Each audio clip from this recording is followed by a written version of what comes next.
All right. We are live on Quantum Healing today on our YouTube channel, Quantum Disclosure Project. I am your host, Melanie Aguirre, and today we have an amazing guest for you.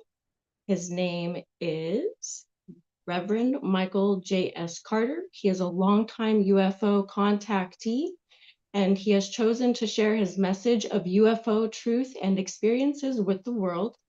His book, Alien Scriptures, Extraterrestrials in the Holy Bible, in March of 2014, was #1 on Amazons.com of list of UFO-related books. Michael has also appeared on George Norrie's Coast to Coast radio show and George Norrie's TV show Beyond Belief on Gaia TV.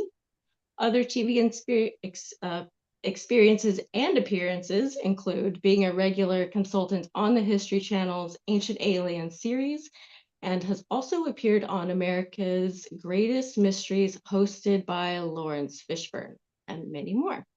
So let me introduce Michael now. How are you doing today, Michael? Oh, very well, Melanie. Thanks for having me on the show. Yes, of course. It's been a long time coming, this subject and topic. I know that you have been speaking of this at least over a decade now. Is that correct? Oh, yes, probably, since 1989, which is when I had my first contact experience as an adult. So, yeah, wow, that's a long time. I was just, what was I doing? Yesterday, I had to look for something. I forgot what it was for, but it was about how long have you been in ministry? And it's been 30 years. And when you're in it, what did Kierkegaard say, right? Life is lived forward, but it's only understood backwards. And I was like, where did that time go? But this is life, isn't it? When you're in a body and this time, and it's certainly been quite a ride. Absolutely. And so let's start with that ride and how it began for you. What got you interested in this Oh topic? my Not God. just your experiences, I guess that can kind of shake and Mhm. rattle someone Well, open. well, it that's what got me into it. I grew up in an African American Baptist tradition where the Bible said what it means and means what it says. So, when in the black churches, I'm sure you're aware of, it looks kind of freer than it is. There's the tambourines and there's the shouting and there's people praising and making a joyful noise. But when that is over, it's us versus them. It's saved and not saved. And it's not just the African American church, but that was the experience I came up in. And I just started it just didn't, the message didn't make sense to me anymore. I knew good people. Uh, they could have been gay folks. They could have been atheist, and they were just genuine salt of the earth people. And I couldn't compute how a loving God was supposed to barbecue them. And so years went by, and I tried to fit that model, but I just started moving away. I started reading about paranormal stuff, reading existential philosophy, just broadening my horizons. Was not into UFOs at all. Never watched Star Trek. The first Star Trek series I watched was Deep Space Nine, but that may have been less than 10 years ago. It just didn't, sci-fi just didn't register with me. And I'm glad, because when I started having these experiences, people probably would have said, "Oh, come on, Michael, you saw that on TV." But on December 28th, 1989, I had come home with my girlfriend at the time, who later became my first wife, from Mexico. And we went to Cancun, and then we took a little side trip to see the pyramids in Tulum and Chichen Itza, and came back to New York. I was living in New York then because I was an actor before I got into the theater. And that night, we got back at JFK. My girlfriend was tired. She said, "I'm not going back out." It was cold. I wanted to show off a bit. I wanted to, I was tan, the hair had changed colors before I shaved it. And a friend of mine had a party down in Hell's Kitchen. So I went. No alcoholic beverages were consumed, lots of deviled eggs, which I'm addicted to, finger food. So I came back home and told them, about how beautiful it was. And, oh, you look great. And gave her a kiss. And I took off my clothes and got in bed. Now, I don't know what time of the morning it was. I'm going to say it was about 3 or 4. And I don't know. I just felt a presence in the room. And I sleep on my side. So when I turned over, and at the foot of my bed was this person. And they didn't have this robe on. I had an artist friend of mine put a Buddhist robe on them, but they had on a jumpsuit that was very tight fitting. It looked like Reynolds wrap. And I'm going to say he could have been a she. I don't know, could have been artificial intelligence, but you could see there was intelligence there. And he just stared at me. And he was surrounded by a cobalt blue light and a big bright light. The whole room was lit up. I tried to wake her up. She would not wake up.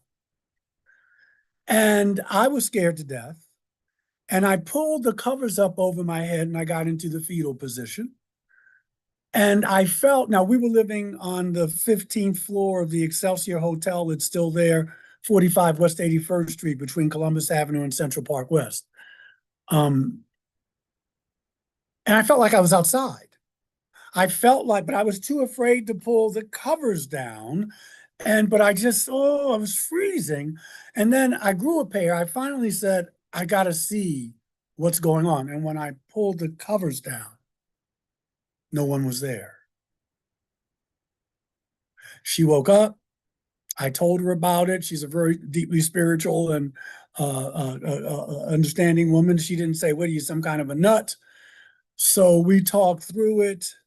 I couldn't go back to sleep. I talked to friends about it. Some friends knew what I was talking about. And I started getting visits from them, these little gray people. They weren't really gray. They were chalk white. And they would come every full and new moon for about 8 months to a year. And they would come when she was gone because she worked at night. And they showed me a past life. They showed me some future events that happened, not world-changing events, personal events.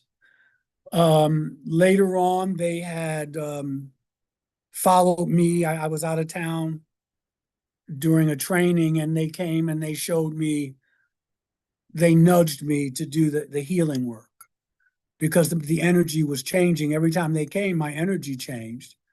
And then after that, I ran into this gentleman, this reptilian. I saw them twice. He walked through my wall, big guy, because telepathy, his voice, it sounded like I had speakers in my head. He came to me, and they always say it. They say it in the Bible. Don't be afraid. It's easy for them to say. And he touched me. And he was beautiful looking back. Then I thought I was going to have a cardiac arrest. His eyes were the yellow, but his pupils were vertical, like a cat's. Touched me, had on like one of those tank top T-shirts, had a tail, and walked right out through my wall. Later on, I had a visit by this gentleman. This was in 2019. It's a story behind that. We can move on. Someone said to me, have you ever seen a praying mantis before? I said, no, some of my friends in Europe have. And she said, the context was, she said, I got to tell you this. I don't know you, but I see a praying mantis around you. And I think you're going to see one in 3 days. And what am I going to say to that? I just said, well, thank you for telling me that. I was at a conference in Nashville.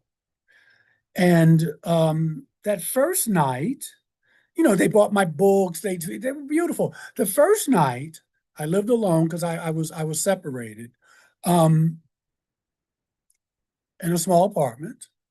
I walked around the house And I noticed when each room I walked into, I would get these chills. Now I was used to that. I had a brother that was murdered back in 95. And I remember when he was shot to death, someone robbed him and killed him. But when he would come to visit me, he smoked cigarettes. And I knew he was in my house because my house smelled like cigarette smoke. So I wasn't alarmed at that. But, I was just like, boy, this is interesting. The next night, I felt chills and it was a small apartment, in every room I was in late at night.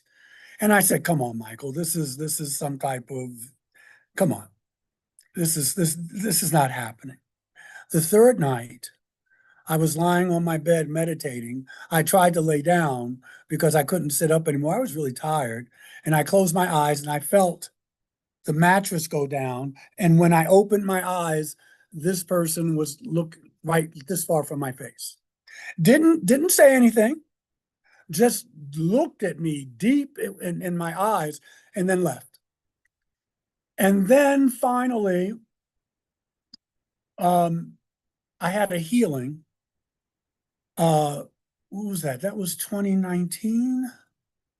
I think it was July 4th.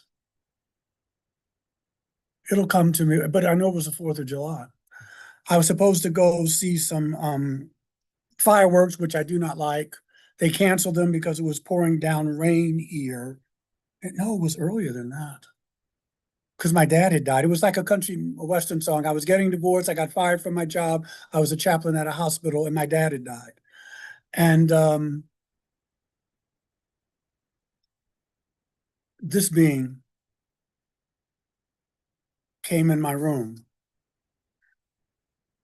His head almost touched the wall. More humanoid, obviously, than the others. The date is, I have a picture of the date, but anyway, it's over there. I can get it. And I was like, oh my God. And I got up. I had a blood clot. That's the key. I had never had a blood clot. I didn't know it was a blood clot. I thought I pulled a muscle. You're a good listener. I thank you for that. I'm almost done with the story. My right leg was as big as LeBron James. I mean, I wish I had a muscle like that. But this was a blood clot. And my ex-wife said, look, this is serious. You're not supposed to be in that much pain. So I did. I got it checked out. And so I was on these blood thinner. I was injecting myself with something called an enoxaparin. This brother came in and he had a hoodie on, not a hoodie, that cowl that they used to wear in the medieval times, and a rope belt. And he had that, his hair was cut in a page boy, very pale, but you could see, very built. You could see his muscles coming through the robe. And he put his hand out like that, and a bright apple green light hit me in my solar plexus. I didn't feel it, but I saw it. And he dissolved like Star Trek. His molecules just went. And I looked at my leg and it was healed. It was the same size as the other. First person I called, Preston Dennett, because he had a book, UFO Healings. I had his first one. He put me in his second one because I told him this story. But Preston was living on the coast. Now he lives on this coast. He lives in Georgia area. And I told him about it, but not that night because he was out.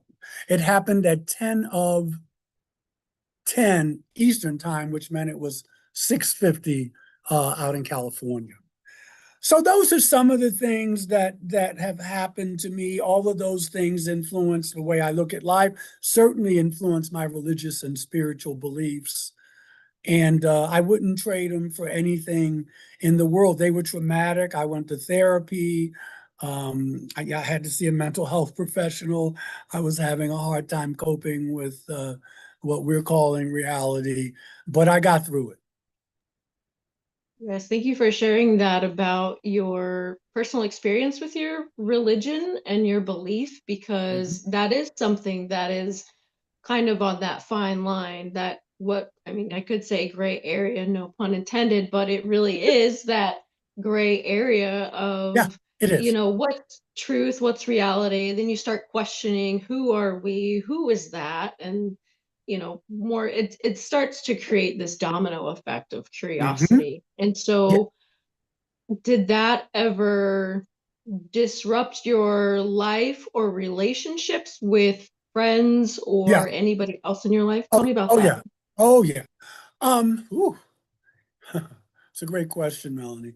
Okay.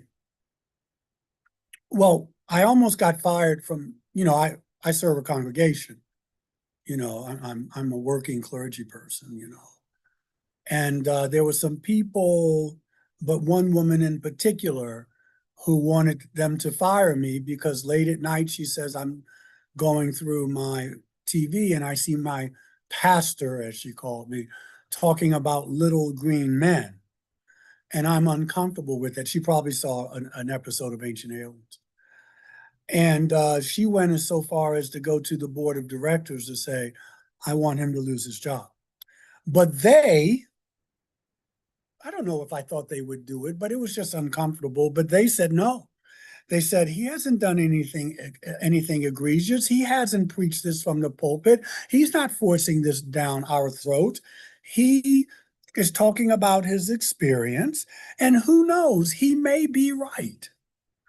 So that was, and I remember before I served this congregation, I was telling a good friend of mine about it. She was a minister, and I never, I was still holding it close to the vest. And she said, Michael, I believe you believe that happened to you. But she said, if you ever want to have a career in this denomination, you must never repeat that to anybody else. And yeah, it was interesting. I remember my parents were like, they were seeing me on TV and these books I was writing. They were like, son, what are you doing up there in New York? Um, and yeah, there were some people who, it was too much for them, and that was okay. Either I wouldn't bring it up around them, we didn't touch that topic, or they just moved on. But you know, these experiences, they didn't. I was already on a spiritual journey, but they expedited that. And sometimes you lose people on the path, and that's okay. And what I want people to hear who are listening to this is that you don't have to have a UFO or experience. That doesn't make you a spiritual person. It just happened to me. I'm one of many. So I'm not special. I'm not, I don't know. Especially now we're hearing everybody has had at least some type of experience. But it expedited my experience. And I'm still learning a lot. Um, I wear it well. I think I don't really bring it up unless someone else does. I've come to the realization that it's just something that happened to me and may happen again, but it's not all of who I am. And when I was told that by a good friend of mine, he died many years ago. He was an actor. He died much too young. Um, his name was Gene Ashley, and Gene was a very gifted psychic. I'm talking about a pure clairvoyant, and he didn't know he had this until he took a. I took it too much later, but it's called the silver mind control method, self hypnosis, and they were doing, we call it remote viewing back then, but they would teach you. You could look in the human body. And he had this. And I remember he lived in Harlem and we met on a movie set. And I went up there to his house when he told me he was a psychic. He taught me how to do readings. He believed in me. And he told me before I told him about this. He said, next time you come to my house, you need to tell me you're bringing company. And I was like, what are you talking about? Because I wasn't ready to share it. He said, you know what I'm talking about. I kept saying no. He drew a picture of what he saw. He said, you got these little people around you. They're in here now. So anyway, he would give me readings and if they showed up, but I was so excited, Melanie, as you can imagine, that's all I could think about. That's all. That was me.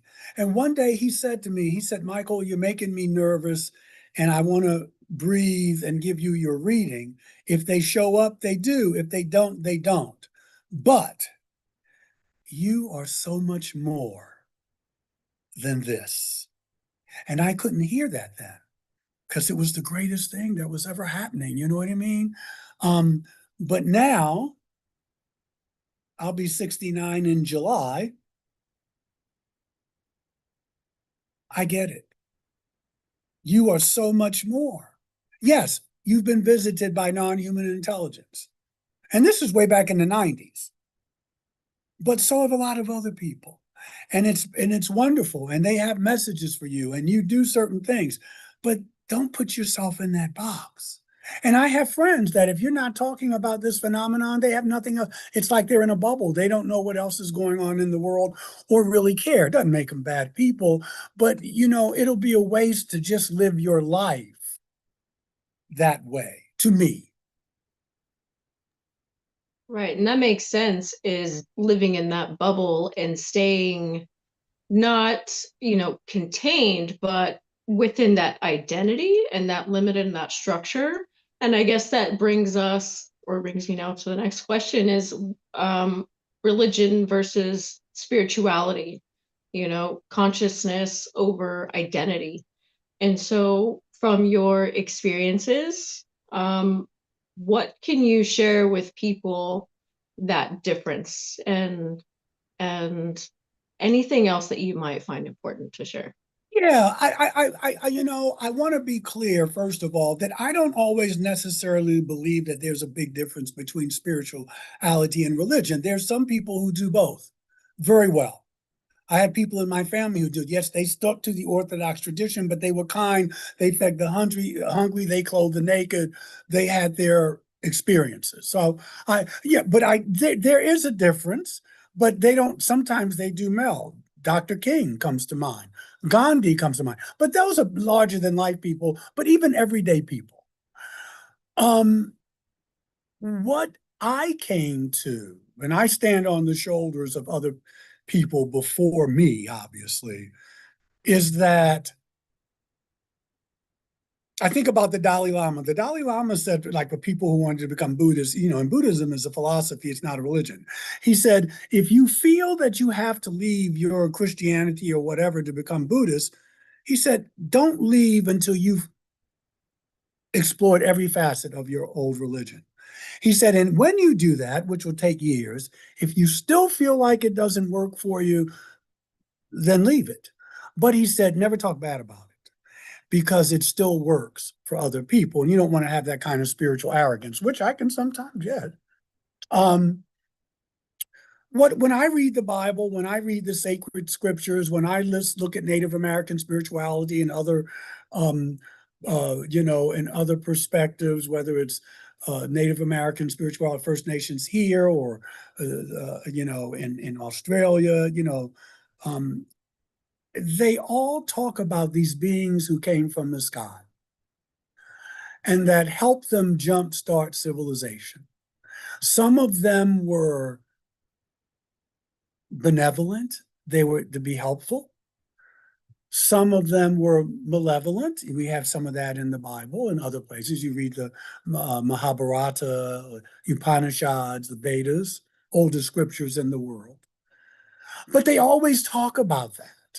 And so what I came to believe is that I don't have to, you can still be a deeply spiritual and or religious person and still acknowledge that we live in a populated universe.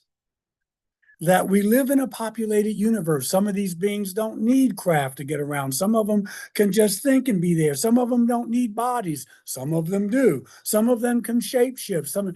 And so our ancestors, when I pick up a Bible, Old or New Testament, they were just trying to tell us, my belief, doesn't have to be everybody's, this is what it was like to share the planet with these beings. And some of them were godlike because of the technology, but that's what you wrestle with. And so for me now, it's not a big deal. I mean, yes, it's the hearings, the Senate hearings, and it's disclosure and all, and we need that. But for me, it's just the everyday of I live in a beautiful galaxy. I live in the Milky Way galaxy. And occasionally I'm going to run into people or beings that don't look like me, don't think like me. Some of them may be helpful. Some of them may not, because that's what our ancestors, whether they were native, whether they were Celtic, whether they were from Norway, whether they from Africa. So that's where I've gotten to.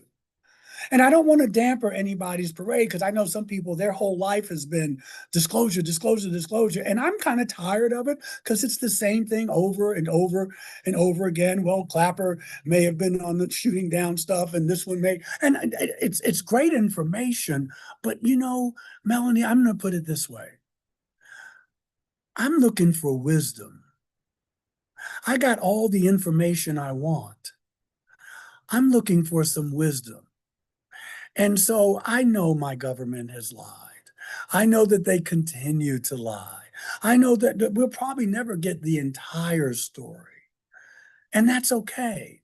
I know what happened to me, but what kind of human being am I going to be now that this has happened? Am I going to look at people different in a more positive way? Am I going to try and grow my soul? Am I going to try to evolve? That's kind of where I'm at now. Maybe I can be of help when they start asking ministers, because now they're talking about national security. It's always national security and weapons and all that. But one day we're going to have to talk about, what does this mean for religion? I'm talking about a global, a national conversation. I would like to be part of that. So we'll see. Yeah, no, that's actually right on within this alignment that we're moving forward with, because even over the last few, even 5, 6 years, I've seen a collapse. And I got to be careful with the words I choose, but I think maybe not collapse is the right word, but in enlightenment in consciousness, the waves of people that are coming through more, they're awakening more, they're becoming more conscious, more aware, Agreed. choosing their life with intention and with Agreed. purpose, Agreed. and looking at Agreed. their mission. Why am I here? What am I Yeah. doing? Yeah. Yeah. And so that evolution is exactly what That's what this I'm, is about. yeah, I'm with you. And then collapse absolutely. is a wonderful world, because the old world has to collapse so this new one can be born. And we're going through a rough time. It's like a midwife, helping someone deliver a baby. If I could use that metaphor, not having delivered a baby myself. However, um, and I'm seeing that. I'm seeing more people, well, even now on the national stage, whether it's politically, people are saying the old, because we're in the age of Aquarius. And that doesn't mean we're all going to sing Kumbaya, but it means we have the opportunity to, if we take it. And so the old has to go away. But people who want that old, they're going to hold on for life. They're going to fight. They may even kill to keep it, but it's going to happen eventually. So then it becomes, whose side are you on? What is your, I don't mean, pardon me, side where I hate you or whatever, but I got to pick a side here. I'm ready for this new world to come in, a world of more cooperation instead of conflict. A world more maybe of diplomacy, or instead of, I got to send troops and take your oil and beat you up and all that. That's not going to cut it. So that's the mission, right? It's like Mission Impossible, your mission if you decide to. And so I've decided, and I'm thinking of, where do I want to be? I'll be 69. I'll probably be dead in 25 years if I'm lucky, 20 years. So people say, "Oh, you look great," yeah, but I'm still closer to the end of this journey than the beginning. And 69 years went like that. You know what 20 is going to go like. So what am I going to do? What am I going to, what's going to be my legacy? And so that's mostly where I'm focused now. I'm really starting a healing practice again with this Reiki energy, because it's a lot of extraterrestrial energy in this Reiki energy. You know what I'm talking about, because I'm connected. And so, I'm thinking about that. Do I want to write another book? My daughter's graduating from college in 2028. Um, so, I got a rich life and I want to live it. And I love talking about disclosure. I love talking about this. But after a while, it becomes, what else can we, what are you doing with your life? How are you, what do you think about it? And to build bridges instead of walls, because it can get really, like I said, I have several friends and that's all they talk about. This article on disclosure, this, and it's all over again. This is what Grush said. This is what so-and-so said. And it's important. I'm not trying to be holier than thou, but you can get so caught up in that each day goes by and you're just like, where's it going? That, stuff will come out that you need to know. And a lot of the stuff we already know, people who've been doing this work for a while. For the average American, this is mind blowing. And it was when I first started having experiences, but there's a big world out there. Yes, and share with me your perspective on how important it is to live authentically in the present moment. Like we say, we Ooh, can get stuck in the past with history and disclosure and with what's coming or what disclosure is coming. And so, how can we remain present in our bodies and live authentically day to day, moment to moment without getting so engulfed yeah, into these other topics that the kind of seem to distractions. take our lives over, Yeah, right? they're distractions. I think one of the gift that keeps on giving, if you will, is to wake up and be thankful. Marcus Aurelius says, when you wake up in the morning, be thankful to be alive. Get up out of the bed. You got another day of life. I think the other thing would be to spend more time quiet. Now, you can call that meditation, contemplation. You can take off your shoes and walk on the earth, get your feet dirty, whatever that is that grounds you. I like to use crystals and stones, but I like, when I was younger, I wanted all the crystals that open up these chakras. But now, I get the black tourmaline, I get the obsidian, I get the garnet to keep those chakras grounded. So I think it's that. I mean, there are other things you could add, but I think to wake up with an attitude of gratitude, and I think that if you, and I feel it's not just a mental exercise for me, that if you can't do it all the time. We're human, but I'm talking to you now, right? I'm not thinking about dinner I have to fix afterwards.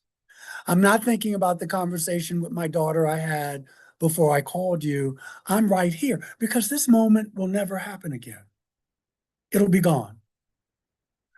And so to be able to do that, because it means you have to come outside of yourself. You can't be so self-involved. You may have to go to counseling. You may have to get some body work done, some energy work done to get rid of the what did my therapist used to call it? Well, for lack of a better word, the barriers, the wall that we put around ourselves. And to soften, the heart softens. You have to work on it, but you're worth it, and you'll find that your life shifts, and just remember that thoughts are things. And what you think, it's just quantum healing, quantum physics. What you put out comes back. So I get up in the morning and I have my aches and pains, and I'm going through a few health things now, but I'm going to get them fixed in a few weeks. But I can wake up in the morning and go, oh my goodness, it's another day. Or I can get up and go, yeah, it's another day. See the energy in that? And that's the way the day will treat me. So I hope that answered a little bit. Practical stuff one can do. Read some poetry in the morning. Read something inspiring in the morning that's going to get you up. Look at a beautiful painting in the morning. Look at a picture. Don't go right to the news when you get on your social media. Type in a beautiful picture for the day. What did Van Gogh paint today? You know, what did Langston Hughes write today? I mean, little stuff like that to start your day. And what'll happen is you'll start, it's like exercise. your spirit will start saying, hey man, we didn't do that today. What we doing now? I want to read something. I want to be quiet for 5 minutes. Let's do that. You'll start craving that. And the result will be the peace. The Christians call it the peace that passes all understanding. The Buddhists talk about nirvana. You can call it what you want, but you'll have that peace where it doesn't matter who's in the White House. It doesn't matter who's doing this, that, or the other. You're concerned, but you're at peace. So whatever happens, tsunami, flood, snowstorm, ice, political turmoil, relationship turmoil, when you're at peace, you can navigate those. But you can't be at peace until you work on, how do I stay calm? How do I, you know, um, find out who I am? Because most people been told there's someone who they're not. Exactly. And that's how, and when we can go inwards with ourselves. And let's talk about the Reiki energy work that you do, how that helps others and how we can use that. Because I know, are you using traditional Usui Reiki, or what type of are you using? I'm using Usui. I'm using what is it? That blue Buddha healing medicine Buddha. I'm using a couple different schools. I started out with Usui, and I used the various symbols. You know what I mean? And then there's some symbols I found that they're just random. Someone else had showed me how to use them. What was the other one? There was a medicine Buddha Reiki. There was Usui Reiki. Do I have it over here? Oh, Karuna Ki.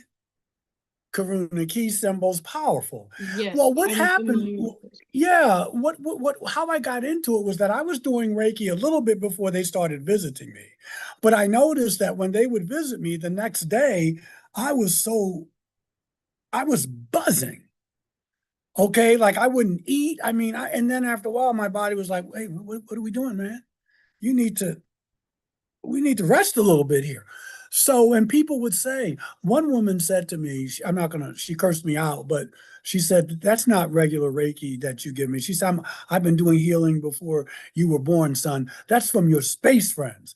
But she came to me walking on a cane, 3 sessions. She didn't need the cane anymore. I feel like I'm helping people with that. I feel like that's part of my ministry. It's also helping me because the energy goes through me to them, so I get a little boost too. And I find that um, it if I have aches and pains or someone has aches and pains, it helps. I've had people's cancers. I can't predict that. I've had people's tumors shrink. I've had people's so I don't, but I've seen it happen. And I've had some people die, but they died in peace. They were willing to let go because of this energy. I think that, but it also, it works on your emotions. It works on body, mind, and spirit. And this energy is just, as a matter of fact, I was on YouTube. There was someone who was remote viewing the history of Reiki, and it's definitely UFO related. Definitely, Dr. Yasui, whatever he was, is definitely this is an energy that's coming from uh, some celestial people. Yes, and that's what I was sensing as well. I am also a Reiki master Mhm. teacher, and I've been doing this for about 15 years at least. And it really does make a difference, especially Woo! when you start working on yourself first before you start helping other people. And you're right, it really does But can I come say, from our can space friends. can you say that again? What you just said? I feel like I I'm had a working blank. on myself Yes, first. working on Yeah, myself first. Yes, I did that for instead about of telling 10 other to people 12. what they should be doing. No, exactly. And I worked on myself as Yeah, a primary tool because I there was you tired go. of going to therapists and reopening that box. And so what I was doing is I was focusing on the triggers or programs that I wanted to address as they would come up. And so that is what helped me overall in the future to help other people. Yeah, And so yeah, it's an I love amazing it. tool. Yeah, it is. And that's what they tell you when you get on an airplane, right? Before you try to help somebody else with their oxygen, make sure yours is on first. Yeah. Absolutely. Yes. And how do you feel about the Reiki symbols? Since, I mean, we know that in the past they were considered sacred Hmm. and to be kept hidden. And so, what is your perspective now on that evolution as we go on? Because I know that they're very open. And do you feel like anyone can use those symbols, or do you think that people need to be attuned to them to use them properly? I think you have to be attuned to them, but I think you can use them. I just know that if you're not ready for it, then it won't be effective. You know what I mean? If you haven't done your work, your inner Absolutely. work, that kind of thing. Because and you don't have to say anything to this, but I know plenty of people, Melanie, who are Reiki masters. I would not let them put their hands on me because their energy is very frenetic or it's very scattered or and I don't want that energy. It's like my wife is a therapist, you know. So we were talking because I know plenty of therapists and I use therapeutic techniques when I do pastoral care. But some of these therapists are in desperate need of therapy. Some of them are crazy. And just because they are therapists, they got the little master's degree and what have you. I have some, well, I won't say, I don't want to, because I know what people will see, but I know some people who you couldn't, if Buddha came in here right now, if Jesus came in here right now and said, Michael, I need you to go see Catherine for a session, I would have to say, brother, you're going to have to ask me to do something else. I can't do that. I can't do that. And a lot of people who are unhealthy mentally, they go into these professions. And so, and they've done damage. I know people said, I'll never see another therapist again. And it could be therapist, healer, priest. So, when you find a good one, you hold on to 'em. Yes. And so I think that with this direction that we're going, we're starting to mend the energetic body with the physical part of our body and using our soul's intention to not only improve ourselves and our programming, but we're also here to help others do that programming. And I think that there is a lot of alien technology that's in Reiki, and Mhm. I mean it's strange to say that, but it really is. And it's it's interesting to break it down in that manner because we also see pure consciousness and the source coming through us, right, as that conduit. But I mean, we already have that alien galactic DNA and programming awareness within us. I believe it's just awakening that path and that channel within us to surrender and allow us to use that tool effectively. And I think that if we can connect to the universe and the earth simultaneously at the same time, it can just magnify our field and our ability to conduct a natural flow of energy that's positive for the earth and animals and other beings. Because like you said, there's a lot of people in this field, but I honestly believe that there are people that psychosis can take over or the ego mind can take over, and they start to judge others or separate others because they might feel, I don't know, more holier or something. But you're right, I think it's about breaking down our identity and just, I think, surrendering and allowing to just what is in this moment. And I think the energy shifts as we go forward are gonna help open people's perspectives, especially in the religious realm, right? The people who have those beliefs, solid beliefs. And so let's talk about that now, about Jesus and extraterrestrial connection there, and what Yeah, you feel, and anything in the Bible that might come up as well. from my readings of the Bible, the various translations, there's the great possibility that Jesus may have been not fully human.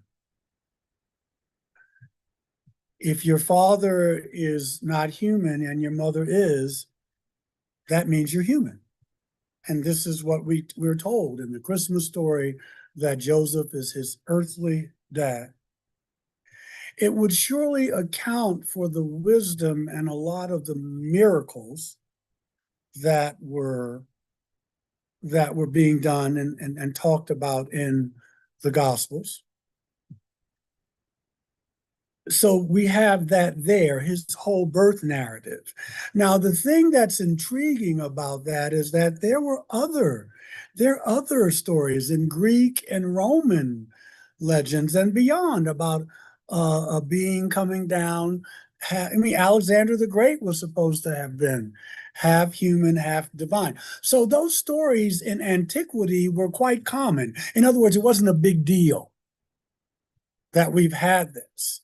And when you look at Christian history, because the Christianity that we have today is from Paul, not really from Jesus. Jesus was a Jew. Jesus didn't know anything about Christianity.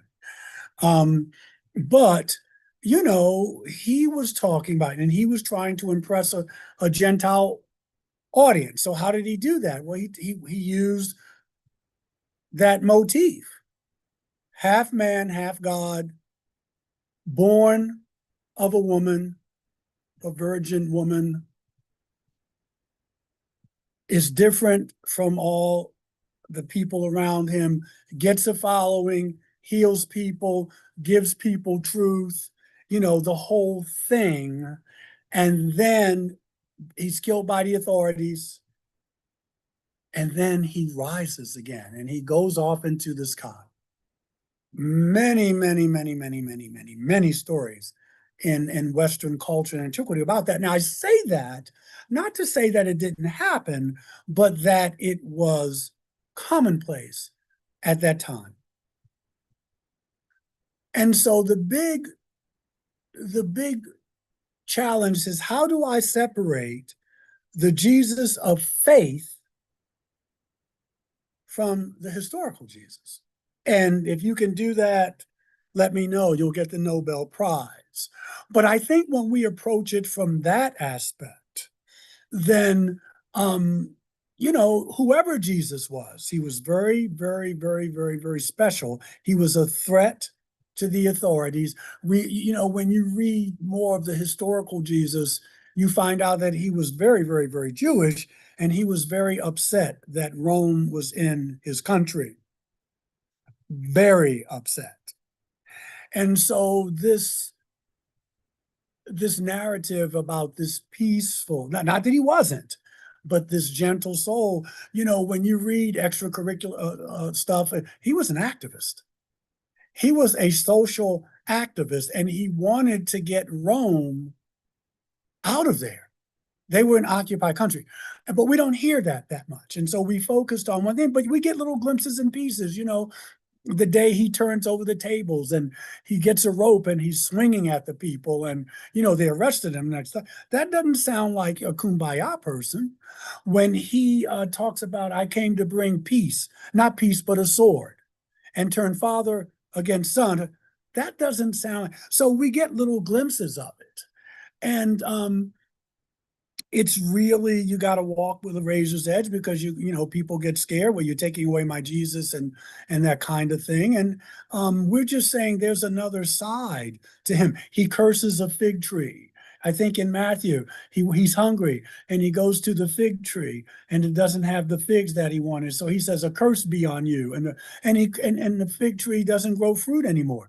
These are insights into other parts of this complicated personality, who was also still in touch with probably uh, extraterrestrial sources. That doesn't take away from that. Right. And so I would like to hear your perspective. I know I kind of shared this with you earlier, but for those who are listening, I'll share this again. So in my first book, Revelations 1, The Beginning, I'm doing hypnosis regressions on clients, and someone had gone back to a time of Jesus in that timeline. And in that timeline, we looked at his beginning, his purpose, and it all stemmed back from an extraterrestrial origin. And so that came through different timelines because it also shared that he or his soul spirit came through as a representation of Akhenaten as well. And so, can we look at or talk about the Christ consciousness and that awareness? And is that something you believe to be true? I mean, I'm just going to flat out say it. Jesus was an alien or an extraterrestrial. Like, what is your perspective on that? I think it's a little more complicated than that, but I also think, and I know you're asking me two different. Let me shut this door. You're asking me. Um, my dog is. You're asking me two different questions, I think. So let me try to tackle one of them. I When I hear people, and I've been regressed and what have you, go through these things, I I listen, but there's just no way to say that's true. It's very subjective. You cannot prove that. She cannot or he cannot prove that. So it's another perspective and it helps us open the mind. I don't know about Akhenaten. I said there's a book out that Edgar Casey talks about the souls that Jesus was before he came. Now, great psychic though he was, great healer, love Edgar, but there's no way we can verify that. So it's another perspective. I don't know that I would say that he was an extraterrestrial, but I will say there's a great possibility that he was a hybrid. And again, when I mentioned before that there are in Western culture, and but we're talking about Western culture, that there are already stories about that. In the Greek pantheon, they call them Titans. You had Zeus, and Zeus had his son, and they were half god and half not, and they married, and they drank wine, and they made love, and they fought, and all. There was a human element to them, even though they were gods. So that's where I would leave that. I tend to think that he was definitely more, like I said, if your father, Gabriel has a wonderful job, but I'm being facetious. Everywhere Gabriel goes, women get pregnant. With his cousin, with Mary's cousin, Miriam in Hebrew, Miriam's cousin, Elizabeth. Gabriel comes to see her, she's pregnant. Gabriel comes to see Mary, she's pregnant. I think he visited Samson's wife, she's pregnant. It's a great gig. Now, and I'm being facetious too, because a lot of them, like Abraham's wife, Sarah, was, as they say, beyond the way of women. She was past menopause. Now, with them, they could do it through in vitro fertilization to get these people pregnant, because the children, they're always male, and there's always something special about them, something superhuman, maybe.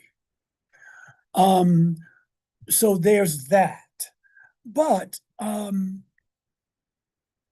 and people were used to it. They were used to the gods coming down and impregnating women and what have you. But I would be, just out of respect for people's beliefs, I my studies tell me that a great possibility that he was at least a hybrid. If your daddy's human and your mother isn't, then you're not fully human. But I can't say that he's fully extraterrestrial. I don't, you know what I'm saying? He felt pain. He ate. He laughed. He cried when Lazarus wept. He felt grief. He got angry. He was angry with his mom a lot. When she asked him at the wedding, we're running out of wine. He's like, how long do I have to do this? So, um, I think all those things have to be taken into account. And then it's up to the individual to say, okay, this is what I believe, and this is what I need to focus on.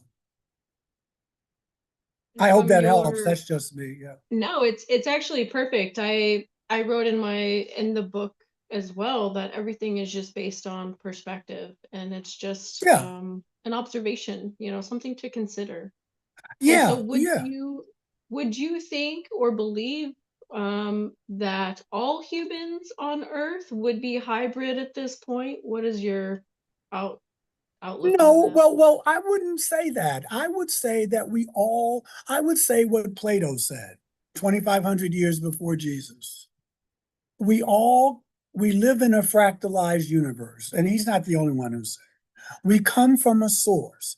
And when we break away from that source, we are different parts of that source experiencing what it's like to be in these bodies. So if I say that, we're already from off planet. Our essence is from off planet. You see what I'm saying? And so that makes sense to me. And when I die, my essence goes back to that source. Okay. And so which is love, I think. And so I am part of, you can call it God, the source, the force, like they do in Star. It doesn't matter what you call it, but I am God experiencing what it means to be Michael in this body. But I can get confused and believe that this is me, you know, and then I put on the false mask. I put on the false self. I start to build the armor. That's the word they use in Gestalt there, the armor. And I start to believe that this is who I am. Mhm. And so from your perspective, and I'm not sure how much time you have left, I have but about I would 5 minutes, 5 more minutes. okay, so let's end on this question then. From your perspective as a minister and your beliefs and what you've experienced so far, what do you believe happens to the body and soul after we exit this life? And what do you feel the purpose of life is? I think that the body goes away. We know that. The body, you don't need the body anymore. And now quantum physics knows that consciousness, and Einstein said it, consciousness cannot be created or destroyed. So there's a part of us that lives on.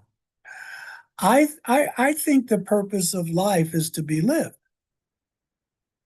And if you can, to be of service.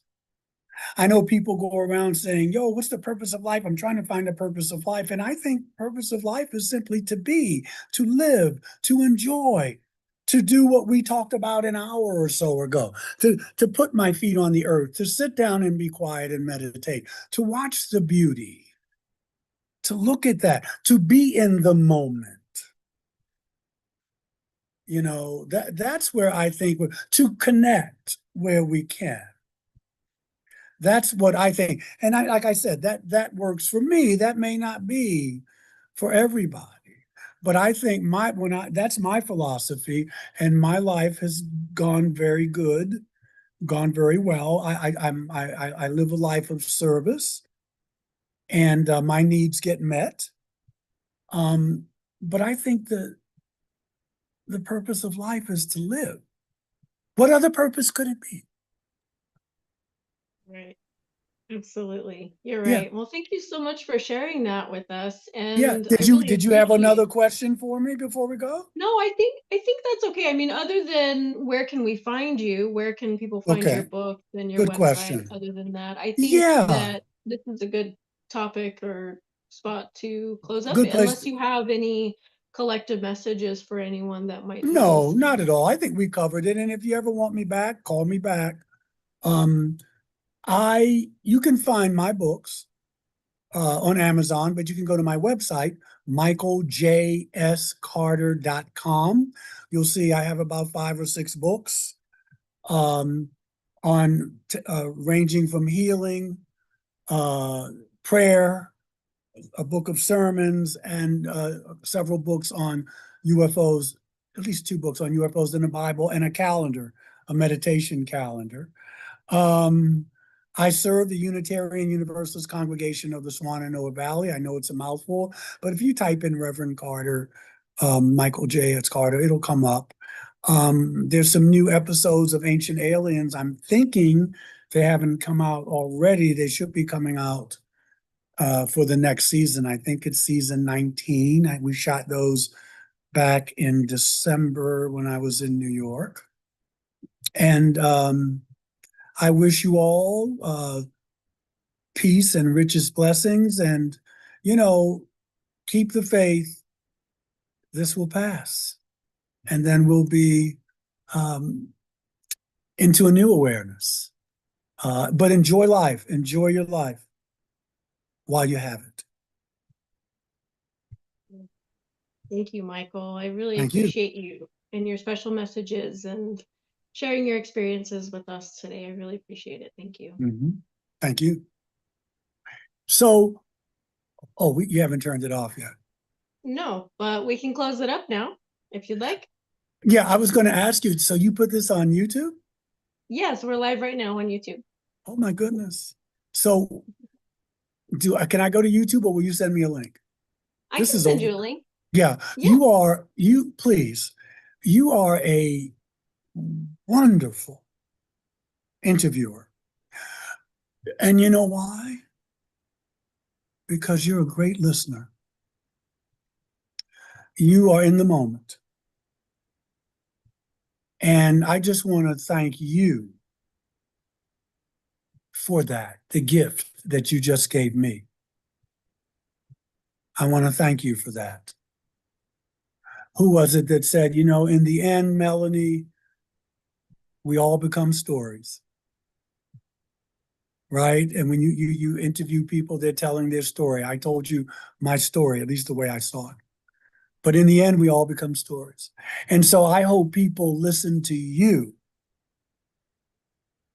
give you that gift the way you give it out. Well, thank you very much. I really do appreciate that. I like to bring a space of presence and awareness and not You just do that. sacred wisdom, insight, and education, but how we can move forward, You you do know. that. You do Thank it. you. Excellent. Okay, my friend. All right, until next time. Until next time, live I'll long live and long and prosper. prosper. Bye bye. All right, see you again next time.